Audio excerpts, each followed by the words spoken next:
इस वीडियो के अंदर हम हरियाणा जी के डिस्कस करेंगे जो कि सीटी के लिए काफ़ी इंपॉर्टेंट है। और इसके अंदर जो फर्स्ट फैक्ट दे रखा है वो दे रखा है मोहन सिंह मंडार के बारे में। मोहन सिंह मंडार कहाँ से थे, कहाँ पे इनका शासन था? तो मोहन सिंह मंडार जो थे इनका कैथल में शासन था और इन्होंने 1530 में बाबर के अगेंस्ट युद्ध लड़ा था। इस वजह से फैक्ट बहुत इंपॉर्टेंट हो जाता है, क्योंकि कोई आउटसाइडर जब हमला करता है तो उसका मुकाबला किसने किया था? तो जो मोहन सिंह मंडार थे, जो कैथल कैथल जो थी, कैथल पे इनका शासन था और इन्होंने बाबर के अगेंस्ट युद्ध लड़ा था। तो इस वजह से ये फैक्ट बहुत इंपॉर्टेंट हो जाता है। तो इसमें से कुछ भी क्वेश्चन बन सकता है, जैसे मोहन सिंह मंडार का शासन कहाँ पे था, उन्होंने बाबर के अगेंस्ट किस शासक ने लड़ाई लड़ी और किस समय लड़ी? तो 1530 के अंदर लड़ी, बाबर के अगेंस्ट लड़ी और ये कैथल में इनका शासन था। इस वजह से फैक्ट बहुत इंपॉर्टेंट हो जाता है। अब नेक्स्ट सेशन दे रखा है इसके अंदर 1886 थी। हमको पता है इंडियन नेशनल कांग्रेस की स्थापना हो चुकी थी और 1886 में जो कांग्रेस है, ये जो हमारा फैक्ट है ये नेशनल जीके के हिसाब से और स्टेट जीके के हिसाब से दोनों पॉइंट्स इंपॉर्टेंट है, क्योंकि 1886 के अंदर 1885 में हमारी कांग्रेस की स्थापना हुई थी और 1885 में कांग्रेस की स्थापना के बाद 1886 में इलाहाबाद सेशन हुआ, जो कि सेकंड सेशन था। जो ये इलाहाबाद सेशन था, यहाँ से हरियाणा का भी रिप्रेजेंटेटिव गया था और वो गए थे लाला लाजपत राय जी। और लाला लाजपत राय जी पहले ऐसे थे जिन्होंने रोहतक में फर्स्ट टाइम इसमें स्थापना की थी कांग्रेस की, हरियाणा के अंदर। यह दे रखा है डीएनएस का मतलब है स्वामी दयानंद सरस्वती। स्वामी दयानंद नंद सरस्वती जी फर्स्ट टाइम रेवाड़ी आए थे और रेवाड़ी में उन्होंने पहला काम कौन सा किया था? तो रेवाड़ी में उन्होंने पहला काम गौशाला स्टार्ट की थी। ये पूछा जाता है कि अलाउद्दीन खिलजी का शासनकाल कब से कब तक रहा था? जो अलाउद्दीन खिलजी थे, अलाउद्दीन खिलजी दिन खिलजी, तो इनका जो शासनकाल था वो 1296 से लेकर के 1316 तक रहा था। कब से कब तक रहा था? 1296 से लेकर के 1316 तक रहा था। उसी तरह शेरशाह सूरी, शेरशाह सूरी कहाँ से थे हरियाणा में? तो जो शेरशाह सूरी थे वो नारनौल से थे। और इसको इसके साथ एक इम्पोर्टेंट फैक्ट और याद हमें रखना है कि जो शेरशाह सूरी के दादाजी थे, वो जो इब्राहिम सूरी थे, उनका जो मकबरा शेरशाह सूरी जी ने बनवाया वो था नारनौल के अंदर। और ये जियोग्राफी के अंदर भी कई तरह से इस पे क्वेश्चन आ सकता है, बहुत इंपॉर्टेंट फैक्ट है। उसके बाद दे रखा है स्कंद पुराण। जो हरियाणा है, हमारा हरियाणा, जो हमारा हरियाणा है, हरियाणा के अंदर पहले हरियाला बोला जाता था। ये क्वेश्चन आ सकता है कि हरियाला शब्द, हरियाणा को हरियाला कहा जाता है, तो कहाँ से हमें पता लगता है कि हरियाणा का एक नाम हरियाला था? जो हमारा स्कंद पुराण है, स्कंद पुराण के अंदर हरियाणा को हरियाला के नाम से जाना जाता था। क्या होता था? जो हमारा स्कंद पुराण है, स्कंद पुराण में लिखा हुआ है हरियाणा को हरियाला। तो हरियाणा का एक नाम हरियाला भी था, ये हमें कहाँ से पता लगता है? तो हरियाणा का एक नाम हरियाला था, ये हमें स्कंद पुराण से पता लगता है। तो ये बहुत इंपॉर्टेंट फैक्ट है। उसी तरह से दूसरा नाम हरियाणा का जो था वो बहुधान्यक था। दूसरा नाम कौन सा था? बहुधान्यक था। और ये बहुधान्यक नाम कब था? महाभारत के टाइम में हरियाणा का एक नाम बहुधान्यक था। अब इसे मैंने मल्टीपल टाइम लिख रखा है। मल्टीपल टाइम लिखने का कारण सिर्फ एक ही है, ताकि ये जल्दी से हमें याद हो जाए, क्योंकि बार बार पढ़ने का कोई तुक नहीं बनता। एक ही बार पढ़ो, लेकिन एक बार पढ़ने के बाद उसे याद कर लो। इसी तरह से अपने नोट्स बनाओ, 2 3 4 बार एक फैक्ट को लिखो, ताकि जब भी आप उसे देखो तो वो बाय डिफॉल्ट आपके दिमाग के अंदर सेट हो जाए। उसी तरह एक क्वेश्चन ये भी आता है कि श्री कृष्ण ने गीता को उपदेश कहाँ दिया था? तो श्री कृष्ण जी ने गीता का उपदेश ब्रह्म सरोवर के बरगद के पेड़ के नीचे दिया था। और दूसरा प्रश्न इसके अंदर ये आता है कि उन्होंने जो शंख यूज किया था उस शंख का क्या नाम था? तो जो उन्होंने शंख यूज किया था उस शंख का नाम था पंचजन्य शंख। तो इस वजह से ये बहुत ही इंपॉर्टेंट फैक्ट मैंने सारे के सारे इसके अंदर इंक्लूड किए हैं। आई होप आपको ये अच्छा लगा होगा। उसके बाद रखा है स्थानेश्वर। तो सबसे पहला क्वेश्चन तो यहीं से बनता है कि जो हमारा स्थानेश्वर है या स्थानेश्वर है, ये किस जगह का नाम है? जो हमारा प्राचीन थानेसर है ना, जो हमारा थानेसर है, थानेसर का जो हमारा प्राचीन नाम है वो स्थानेश्वर है। और यहाँ पे एक शिव मंदिर आता है, स्थानेश्वर शिव मंदिर, स्थानेश्वर शिव मंदिर। तो भाई आपको पहले ही पता है कि जो स्थानेश्वर किसका प्राचीन नाम है, थानेसर का नाम है। तो स्थानेश्वर शिव मंदिर कहाँ मिलेगा? तो कुरुक्षेत्र में मिलेगा। और जो ये हमारा थानेसर है आज का कुरुक्षेत्र है। इसका जो आज का वर्तमान नाम है वो कुरुक्षेत्र है। इस वजह से ये फैक्ट इजीली इंपॉर्टेंट है और आपको आसानी से याद हो जाएगा।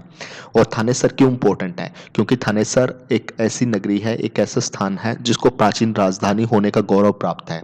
थानेसर को प्राचीन राजधानी होने का गौरव प्राप्त है। किस वंश ने इसको अपनी राजधानी बनाया था? जो पुष्यभूति डायनेस्टी थी, पुष्यभूति वंश था, उसने थानेसर को अपनी राजधानी बनाया था। इस वजह से थानेसर को प्राचीन राजधानी होने का गौरव प्राप्त है। और जब ये पुष्यभूति यहाँ पे हर्षवर्धन वो हर्षवर्धन थे, हर्षवर्धन, तो उस समय में एक चीनी यात्री भारत आए थे, हुआनसांग। तो हुआनसांग के बारे में पूछा जाता है कि वो कब से कब तक हरियाणा के अंदर रहे थे। तो 634 से लेकर 644 ईस्वी तक हुआनसांग हरियाणा के अंदर रहे थे। ये भी एक बहुत इंपॉर्टेंट फैक्ट हो जाता है, बहुत इंपॉर्टेंट क्वेश्चन है हरियाणा जीके के प्रोस्पेक्टिव से कि हुआनसांग हरियाणा के अंदर 634 से लेकर के 644 तक हरियाणा के अंदर रहे थे। ये बहुत इंपॉर्टेंट क्वेश्चन बन जाता है। अब आपने बार बार न्यूज़ के अंदर सुना होगा, मेरी फसल मेरा ब्यौरा, मेरी फसल मेरा ब्यौरा, मेरी फसल मेरा ब्यौरा। तो अगर प्रश्न आ गया कि मेरी फसल मेरा ब्यौरा क्या है, तो मेरी फसल मेरा ब्यौरा क्या है? मेरी फसल मेरा ब्यौरा एक पोर्टल है जिस पे अपना पंजीकरण किया जाता है, जिसके माध्यम से सरकार आपको एमएसपी के लाभ प्रदान करती है। हरियाणा में एमएसपी पर कितनी फसलें बेची जा सकती हैं? अभी सरकार बदली और सरकार बदलने के बाद क्या हुआ है, एमएसपी पे बेची जाने वाले फसलों की संख्या बढ़ाई गई है। तो इसमें से राइट उत्तर क्या है? 22 है, 23 है, 24 है या 25 है? इसके जो ऑप्शन दे रखे हैं वो दे रखे हैं 22, 23, 24 एंड 25। तो इनमें से कौन सा राइट आंसर है, ये आपको बताना है कमेंट में। आई होप आपको ये सेशन अच्छा लगा होगा। एंड आपसे रिक्वेस्ट है, kindly share this video as much as you can. It will be really very जितना ज़्यादा आप इसे शेयर कर सकते हैं शेयर कीजिए। I will be really very thankful to you. तो कुछ इंपॉर्टेंट फैक्ट और भी हैं जो हमने लास्ट के वीडियो में डिस्कस किए थे, वो और यहाँ पे बता देता हूँ कि यमुनानगर है हमारा। यमुनानगर में हमारा चनेटी का स्तूप है जो कि अशोक के टाइम में है, और ये यमुनानगर के जगाधरी के अंदर स्थित है। और यहाँ पे भी यमुनानगर के अंदर एक और इम्पोर्टेंट वास्तुकला का स्ट्रक्चर है जिसको बोलते हैं बुढ़िया का रंग महल। ये भी आपका यमुनानगर के अंदर है। कुरुक्षेत्र के अंदर हरियाणा का ताजमहल है। अगर कहीं से क्वेश्चन आ जाए कि हरियाणा का ताजमहल कहाँ पे है, तो हरियाणा का ताजमहल कुरुक्षेत्र में है। और इस स्ट्रक्चर का नाम है, ये है शेख चिल्ली का मकबरा। शेख चिल्ली कौन से सिलसिला से? तो इसमें शेख चिल्ली जो थे, अ,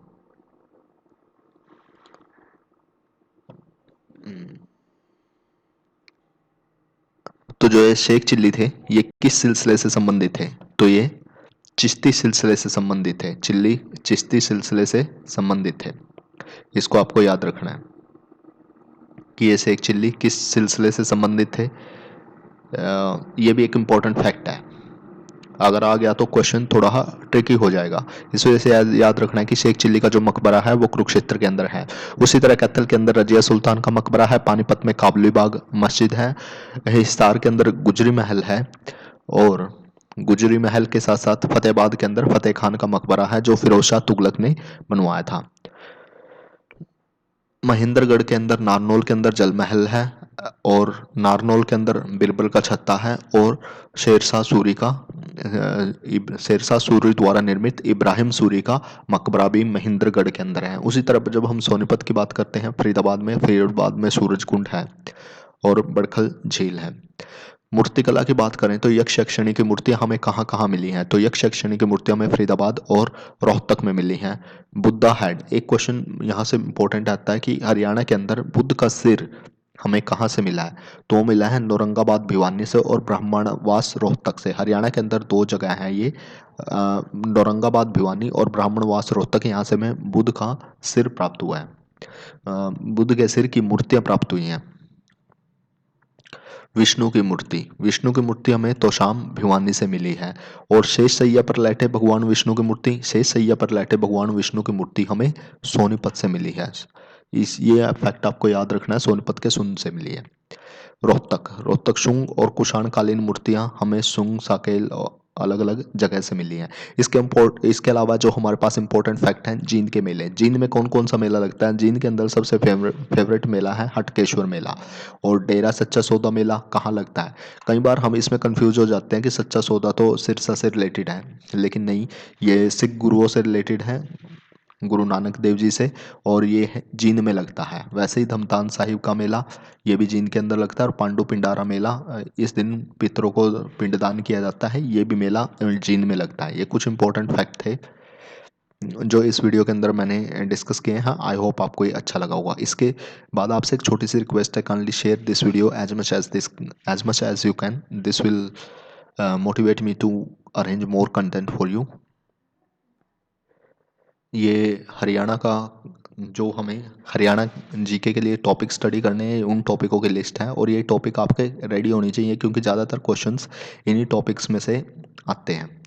ये मैं क्यों बता रहा हूँ? क्योंकि जब आपको टॉपिक पता होगा ना, तो आपका उसके प्रश्न उत्तर बाय डिफ़ॉल्ट याद हो जाएंगे। और मैं अपनी तरफ से जितना कर सकता हूँ उतना कर रहा हूँ। ये हमारा हरियाणा जीके का सिलेबस है जो एक तरह से हमें कवर करना है, अदर देन करंट अफेयर तो हमें स्टडी करने हैं, लेकिन इस तरह से हमारा जो स्टैटिक जीके है, वो स्टैटिक जीके के अंदर हमें ये टॉपिक उसके अंदर स्टडी करने हैं। जैसे ये हमारी नदियां हैं, नदियों में कौन कौन सा आता है? यमुना नदी, सरस्वती, घग्गर, मारकंडा, टंगरी, इंदौरी, टोहानी, कृष्णावती, साहिबी। ये हमें बिल्कुल रटी होनी चाहिए। जैसे यमुना, सरस्वती, घग्गर, मारकंडा, टंगरी, इंदौरी, टोहानी, कृष्णावती, साहिबी। इसमें से कौन सी नॉर्थ की नदियां हैं, कौन सी साउथ की नदियां? जैसे यमुना, सरस्वती, घग्गर, मारकंडा, टांगरी, ये यहाँ तक हमारी नॉर्थ की नदियाँ हैं। इंदौरी, टोहानी, साहिबी, कृष्णावती, ये हमारी साउथ की नदियाँ हैं। तो 1 2 3 4 5 नदियाँ हमारी जो मेन नदियाँ हैं वो नॉर्थ के अंदर हैं, और 4 नदियाँ साउथ के अंदर है, इंदौरी, टोहानी, कृष्णावती, साहिबी। अब ये निकलती कहाँ है? जो यमुना नदी है वो यमुनानगर के ताजेवाला से लेकर के फरीदाबाद के हसनपुर तक जाती है, और ये 320 किलोमीटर लंबी है। बंदरपुछ श्रेणियों से निकलती है, यमनोगी हिमनद से। उसी तरह सरस्वती नदी, मारकंडा नदी, और जो मारकंडा नदी और टांगरी नदी है, इसकी सहायक नदियाँ हैं। सरस्वती नदी की, ये हिमाचल प्रदेश के सिरमौर से निकलती है और आखिरी में जाके घग्गर में मिल जाती है। तो सरस्वती नदी की सहायक नदियाँ कौन कौन सी हैं? अगर एक प्रश्न आ जाता है तो मारकंडा नदी और टांगरी नदी सरस्वती नदी की सहायक नदियाँ हैं, और आखिरी में जाके ये घग्गर में मिल जाती है, सिरमौर हिमाचल प्रदेश से निकलती है। उसी तरह बात करें हम घग्गर नदी की, मौसमी नदी है। इसके अंदर जो मेन बांध दिए गए हैं वो कौशल्या, द्रुगाना और देवनाला छामला बांध है। मारकंडा नदी अरुणा का नाम अरुणा भी है, और ये शिवालिक की धरतीधर श्रेणियों से निकलती है। कई बार क्वेश्चन यहाँ से आ जाता है कि मारकंडा नदी कहाँ से निकलती है? मारकंडा नदी धरतीधर श्रेणियों से मिलती है। टांगरी, मोरनी की पहाड़ियाँ मॉर्निंग पहाड़ियों से निकलती है टांगरी नदी। इंदौरी नदी साहिबा नदी की सहायक नदी है। अगर ये क्वेश्चन आ गया इंदौरी नदी किसकी सहायक नदी है, तो इंदौरी की सहायक नदी है साहिबा नदी। डोहानी नदी डोसी की पहाड़ियों से निकलती है। डोसी की पहाड़ियों में कौन से ऋषि फेमस है? च्यवन ऋषि फेमस है, और इसको साहिबी नदी बोलते हैं। उसी तरह कृष्णा नदी बहरोड नाले से निकलती है। कृष्णा नदी, ठीक है। साहिबी, यहाँ पे साहिबा है और वहाँ पे साहिबी। साहिबी नदी की सहायक नदी है सोता नदी, और ये यमुनानगर से निकलती है, बहरोड नूह से।